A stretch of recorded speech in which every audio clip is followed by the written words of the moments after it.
So I'm a lawyer and the wife of a diplomat. You know what I'm pretty great at? Talking. You can get me into a room with almost anyone and I can find something to talk about. Now, when I meet new people, one of the questions that I love to ask is, how did you come to be here? And I don't mean by taxi or Grab or motorbike, but how did you come to be here at this point in your life? And the answers always leave me riveted because I never could have anticipated that I would be here, in my life or in Vietnam. I spent the most of my childhood in small-town Ohio, a state that calls itself the heart of America. And I didn't get my first passport until I was 18. A few years later, when I met the man who was to be my husband, I had only ever left the country once. And when I met him, oh wow, he was smart, and he was handsome, and he was witty, and he was going places, literally. So it took me a few years to convince him to marry me. I totally chased him. And at the same time, I was pursuing my law degree. Well, so when I graduated from law school, we got married. And in 1 year, the first year of our marriage and the first year of my career as Laura the lawyer, my husband came home and he says, you know what, I've got a job that can take us overseas. What do you think? And I said, oh, I'm kind of torn here. I mean, a life of travel and adventure or a clear and distinguished career path. I don't know. I mean, exotic locations, great food, new people, fun and exciting times. Or I could stay Laura the lawyer. And I've worked really hard for that. I spent years and years of time and thousands and thousands and thousands of dollars invested in that title, in that career track, in that trajectory. And I wondered, if I followed my husband in his job overseas, what would happen to mine? Well, I had to figure it out. So off we went, and there we were, overseas. Oh, the fun, oh, the adventure! Yes, there I was, at home, alone, with no job. Oh, what had I done? And I'll never forget the moment when I realized the impact this choice might have had on my career. I was standing in the elevator at my husband's office, and a woman comes in, and she says, oh, hi, are you new here? Yes, I am. She says, great, well, welcome. Do you think that you're going to be looking for a job while you're here? Yes, I do. She says, a job in the mailroom just opened up. You should check it out. Wow, thank you. The mailroom. Was Laura the lawyer destined to sort mail? Now, don't get me wrong, sorting mail is a very important job, and one that can be lots of fun, from what I've been told. But it is a job that didn't hold much meaning for me, didn't make me feel like I was fulfilling my life purpose, like I was living up to my full potential.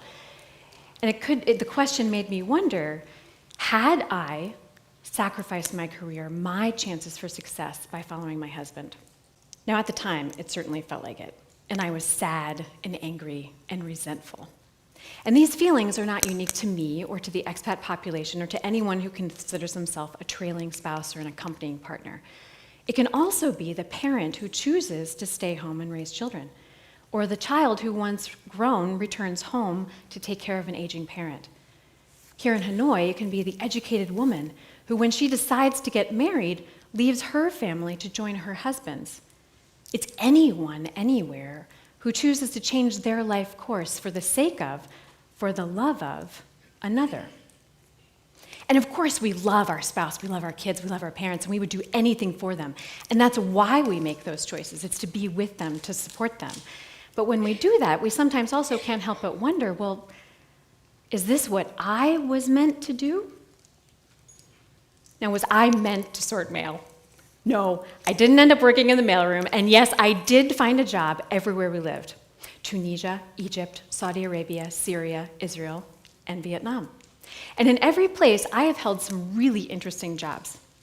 But I thought all of them were a big fat nothing, because I wasn't moving forward as Laura the lawyer. And I was miserable. Until I got to Hanoi. And within my first few weeks of arriving here, I was invited out to a lunch with a few new friends. And as it does in any getting to know you conversation, the question of work came up. So Laura, what do you do? Oh, I hated that question because I never knew how to answer, right? Well, I was a lawyer, but then we moved, and then we moved again, and I had this job, and then I had this other job, and I don't know. Poor me, I don't know what I do. I'm not really sure. And so this woman looked at me, and she said, well, if you could do anything, what would it be? Wow, if I could do anything. Now, that's a question that I hadn't been asked since I was a child. And it blew my mind. I mean, it had me stunned. It rendered me temporarily speechless. And when I thought about it, I thought, I could do anything. I didn't have to stay on the track of being Laura the lawyer. I could be and do something different. And when I thought about it, I started realizing that all the things that I had done along the way, all the titles had been very different, but I had been doing the same things all the time.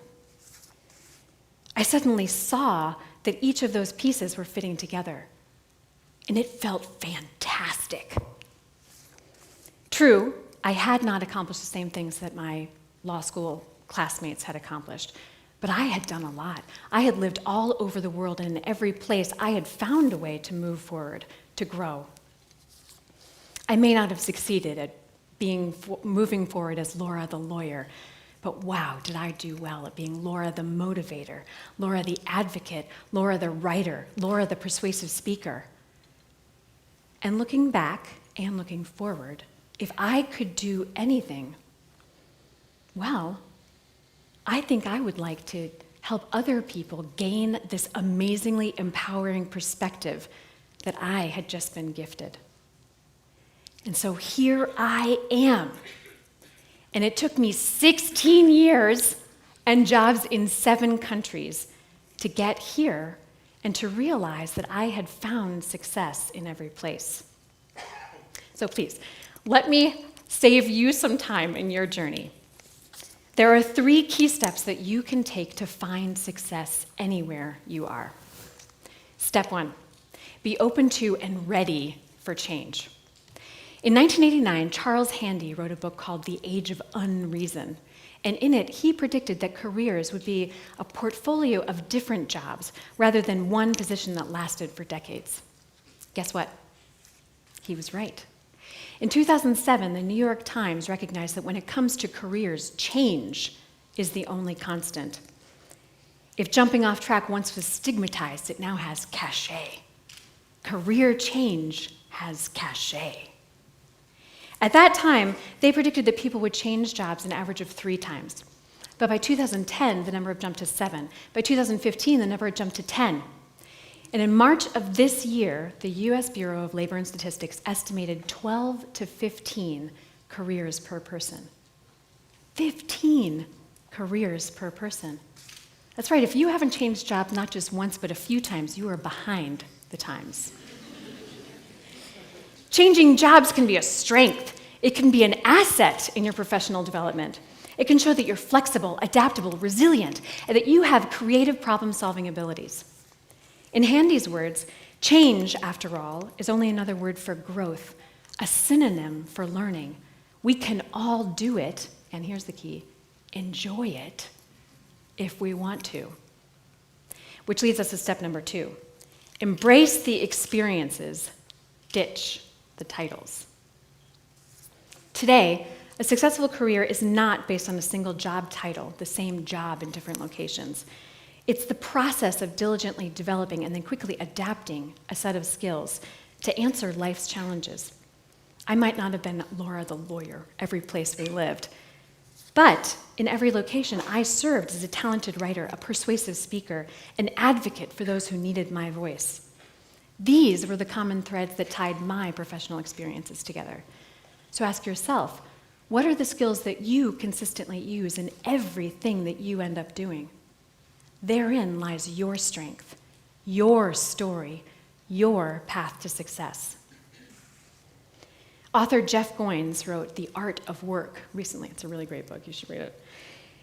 In it, he encourages you to think about your work as an artist's portfolio, where each piece stands on its own and is its own beautiful work, but when compiled into a portfolio, clearly illustrates the progress that the artist has made, the growth that she has come through in the years. In your work, your careers, each seemingly unrelated experience stands on its own, but can also be viewed as a contribution to a collective whole, a beautiful collage of a career that you are creating. By ditching the titles and embracing the experiences, you expand your employment options, and you can better enjoy the journey. But okay, Laura, how do we land a job? Great question, and this is the key. Step number 3, make meaningful connections. All theory and warm, fuzzy feelings aside, on a very practical level, creating real-life connections through actual conversations can enable and empower you to find success. Despite the plethora of internet-based job boards that are out there, 85% of jobs are still filled by word of mouth, by personal connection. Is it really a surprise that someone needs to know you in order to recommend you, in order to want to hire you? So plug in, not with devices, but with people. Ask questions, seek advice, tell the world what you want to do so that when those opportunities arise, they think of you. Start today. Go and have a coffee or get crazy, have an entire meal with someone whose job really intrigues you, someone whose activities interest you, someone who you just think that you'd like to get to know better. Start a conversation. And if you're looking for a way to get that talk going, I've got a couple of great questions that can start you on your road. When I meet new people, I love to ask, how did you come to be here? And if you could do anything, what would it be? Thank you. Thanks.